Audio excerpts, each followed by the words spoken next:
Monsieur le Président, Madame la Ministre, Messieurs les rapporteurs, mes chers collègues, nous avions entamé l'examen de ce projet de loi d'urgence pour la protection et la souveraineté agricole avec de nombreuses inquiétudes, tant la proposition gouvernementale semblait manquer la cible.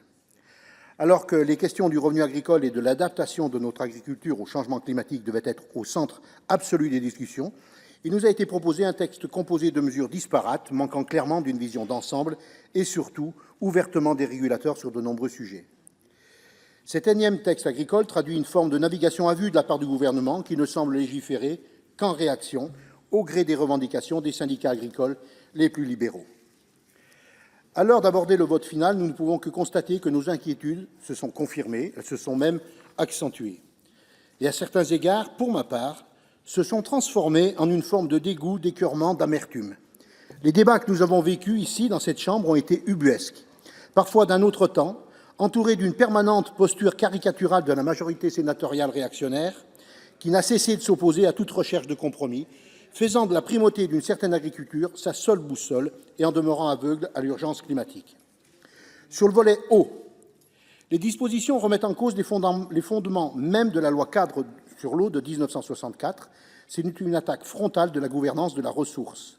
Le texte détricote méthodiquement les outils de planification locale de l'eau, dépouille les élus locaux de leurs prérogatives en modifiant la composition des clés au profit des usagers économiques, renforce démesurément les pouvoirs du préfet, faisant de ce dernier le réel décideur, soumis inévitablement aux pressions de son territoire et aux injonctions des gouvernements en place. L'esprit global est celui du passage en force.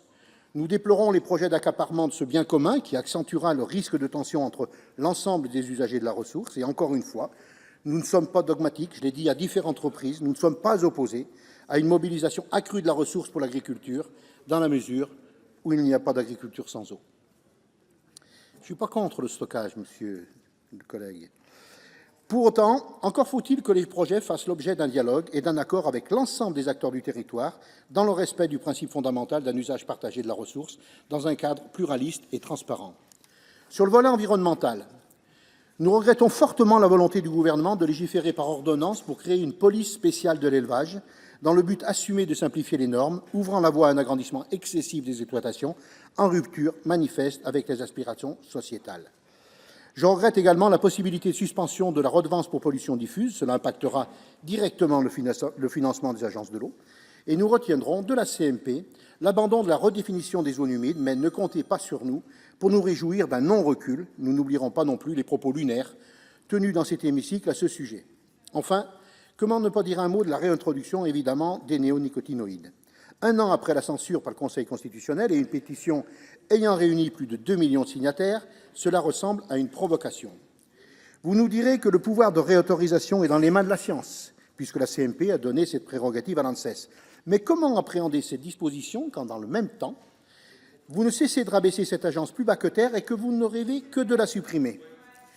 Côté socialiste, nous avons été constructifs, avec 200 amendements visant à apporter une autre vision de l'agriculture, et en réponse, par votre entêtement à faire perdurer un modèle dépassé, vous avez fait preuve d'une fermeture d'esprit exceptionnelle. Ce n'est absolument pas un texte de compromis, c'est un passage en force, en bonne et due forme. Madame la ministre, mes chers collègues, j'espère que vous avez conscience que les promesses productivistes et dérégulatrices que vous faites aux agriculteurs de ce pays, et qui se concrétisent déjà pour la plupart, fracturent le monde agricole et la société civile. Plus vous légiférez, plus le fossé se creuse. Et l'agriculture française ne peut pas, ne doit pas se couper du reste de la société. Madame la ministre, vous nous avez menti. Vous nous avez menti depuis des semaines. Vous nous avez dit tout au long des débats qu'il n'y avait aucun recul environnemental dans ce texte. Je vous revois encore ici nous dire là. Force est de constater qu'il y en a un, et un énorme recul même. Vous avez feint de ne pas vouloir de la réintroduction des néonicotinoïdes, et on ne peut que constater que vous nous avez menti. C'est déplorable. Il est impensable que la politique agricole se fasse ainsi, avec des œillères, dans son coin, au mépris de l'intérêt général.